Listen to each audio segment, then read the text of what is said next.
Hey, Mary Kay, will the Browns sign Jadeveon Clowney or another defensive end before the draft? Or if they do, would that move cornerback as the most likely first round pick? Well, first of all, it's a really, really good question. As far as Jadeveon Clowney is concerned, I really think that the Browns would like to sign him. I don't think you bring a guy in for a visit unless you're really serious about signing him. And last year, we know they really liked him. So I do think that if they could get it right for the right price, that they would bring him in. I think health is a factor. They have to make sure that he's healthy enough right now. And so maybe that's where the lag time is. Maybe he's still recovering a little bit from his knee surgery. But if the two sides can work out the money and the health situation, I think he could end up being a Cleveland Brown. This is the only visit that he's taken. And, I don't think he's got a million options out there. Everybody that sort of needed a pass rusher was able to find one for the most part.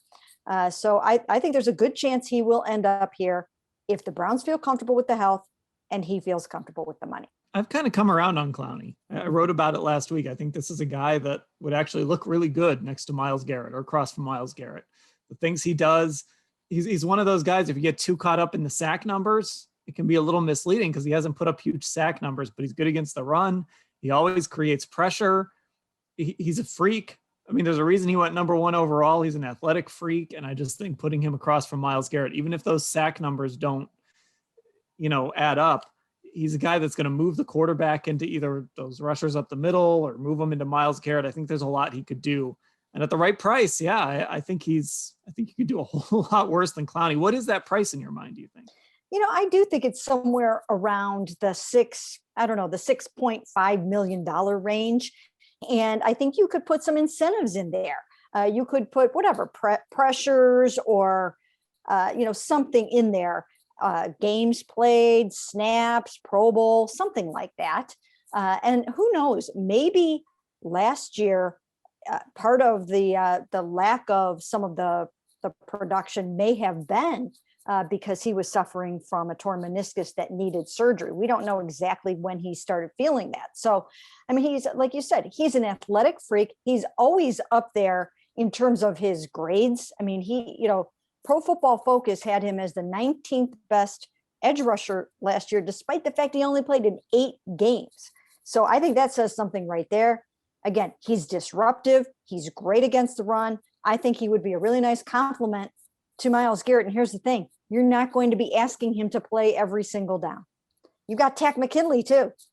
And Takk McKinley is going to go forward in a hurry and he's going to pressure the quarterback. So he brings something a little different to the table. When you need to stop the run and set the edge, you can use Jadeveon Clowney over there. When maybe on third downs, you put Takk in. Maybe he's a situational rusher. I think the combination of those two guys could be dynamite in there. And then, of course, there is the draft, which I still think they would be targeting a defensive end there, even if they still sign Jadeveon Clowney. But I think the person asked, didn't they, that if they don't need a pass rusher, what would be the next position they would go to, right? Yeah, there were a few questions draft related, but this one specifically was if they do sign Clowney, would that move cornerback as the most likely first round pick? Here's the thing. I don't think there necessarily is the likeliest first round pick. I think there are about 3 spots that they could really make a great case for. And I think they've got their boards set up and they will go with the best one of those guys. I don't think they're going to be like, it's not like last year where they really targeted a left tackle. They knew they could get him at 10 and you knew basically that was what was going to happen. At 26, you don't know what's going to happen. You don't know who's going to be there. So you have to be ready to go. And they're not painted into a corner to take any one position. So edge rusher, yes, that's an option. Cornerback, absolutely.